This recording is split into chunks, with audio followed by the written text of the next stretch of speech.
The Delphi murders. The phone call. What did the phone records show about the exact time that Libby called her father, Derek, to ask if he would pick the girls up from the trails? We have heard family members speak of the exact time that Chase called Kelsey or Kelsey called Chase. Granted, the stories differ, but it's talked about. We've heard the exact time, 3:11, Derek called Libby while he was on Wilson's Bridge. But why is there so much ambiguity about when Libby called Derek to ask if he could pick them up? Did the phone call ever happen? If it never happened, what are the implications? How would Derek have known to drive to the trails on his way back from taking pictures? August 20th, 2018, interview with Gray Hughes. I assumed everything was okay when she came and said, hey, we're leaving. She called her dad on the way, but it's because she knew that he would never tell her no. Derek never told her no for anything. Not that she ever asked for anything unrealistic, but if she asked him to do something, he did it. It's just that, and if he would have said no, I guess she would have come back home. Kelsey would have just brought her home. But there was no reason for him not to. He was taking these pictures. September 5th, 2018, interview with James Renner. Abby had spent the night there, and they were doing some work for me out in the office. And Kelsey came out and said, hey, I'm going to so-and-so's house because she had to work at 4. And then I'm going on to work. Well, Libby, of course, she was working. That's no fun. So she jumped up and said, hey, can Kelsey drop us off at the trails? And I said, well, you got to have a ride home. I don't have time to go pick you up in a little bit. And she said, well, I'll just call Dad. Well, he was out taking pictures. And so what she did, she called him and he told her that he would pick her up when he was done. So in an hour to 2 hours. He didn't know exactly. Sure. But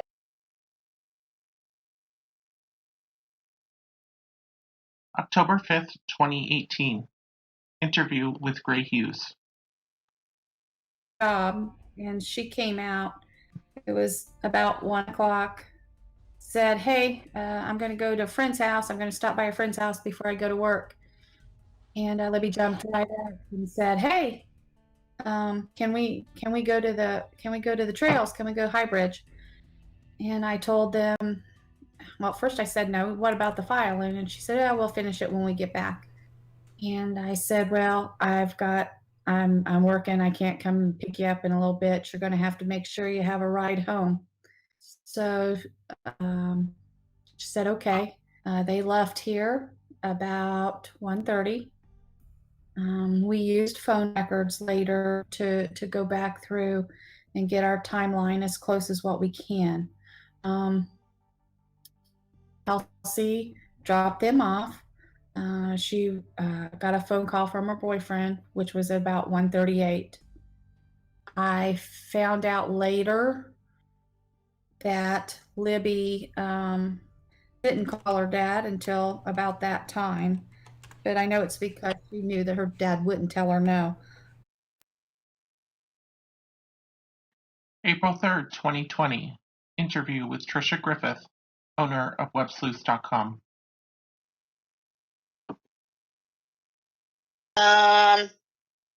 Derek has later said, after Derek and I got to talking one time, we went back to our phone records to see specific times of when some of these things came through.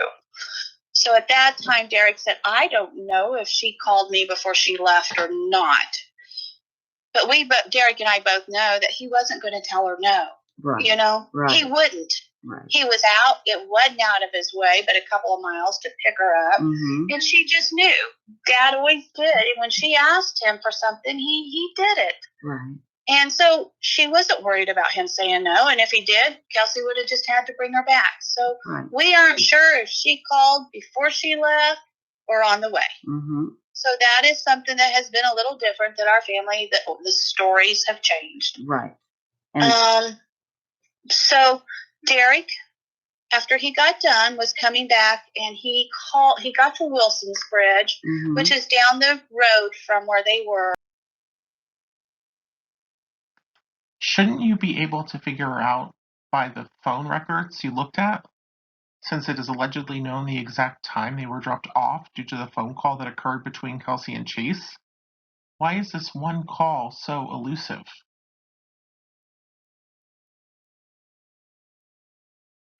April 12th, 2022, Fox 59 News interview. Sitting in there on the floor playing with the puppy a little bit while we were getting some more files out. And that's when Kelsey come in and said, hey, I'm going to my boyfriend's house before I go to work. And that's when Libby jumped up and said, hey, would you take us to the trails? And Kelsey said, yeah, but you'll have to get a ride home. And that's when she asked me, and I said I couldn't. So then it was when she called her dad. So there wasn't probably 10, 15 minutes in between when he left and when she called.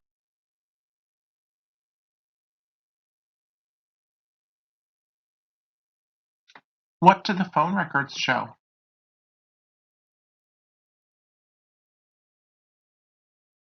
Let's sum up. August 20th, 2018, Libby called Derek on the way to the trails. September 5th, 2018, Libby called Derek from the house. October 5th, 2018, Libby called Derek as soon as they arrived at the trails. April 3rd, 2020, they aren't sure where Libby was when she called Derek. April 12th, 2022, now we're back to Libby calling Derek from the house. The confusion over this should be simple to clear up. What do the phone records show about what time Libby called her dad to ask if he could pick the girls up from the trails? Feel free to comment below or email us at somethingtosay411@gmail.com, and we'll post your response in a standalone video. As a final thought, I want to touch on the "she jumped up and said, hey" verbiage we hear over and over from Becky Patty when she's describing how Libby asked to go to the trails that day. Retired homicide investigator Chris McDonough has a YouTube channel called The Interview Room. While he has briefly covered the Delphi murders, he has extensively covered the case of Summer Wells, a missing 5-year-old girl from Hawkins County, Tennessee. His interviews with many of the people involved in this case, including Summer's mother, are worth watching.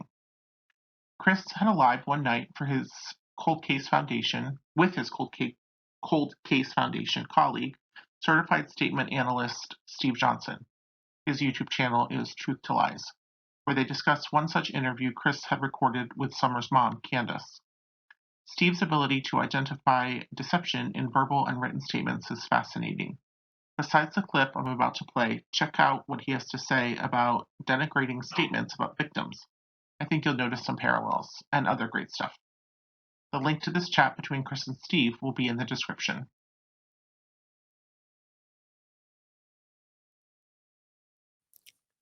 Let's see here. Suzanne, thank you. Steve, she jumped right up. Sticks out for me. Am I crazy?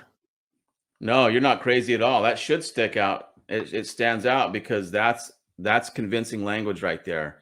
There should be no reason for her to say she jumped right up. So you caught that. It's one of those things that was not natural. When you heard it, it's because it's not natural. She was selling it. And most people would not have to sell that. They would just say, I got Summer out of the car or out of the truck. And that would be it. But that was a convincing statement.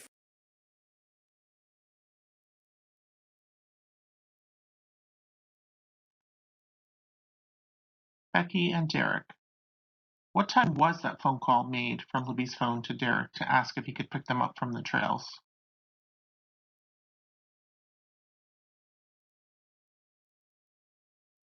My resolve to catch him is as strong now as it was day one. But the difference now between now and day one is we know about you. A lot about you. Today could be the day. Sleep well.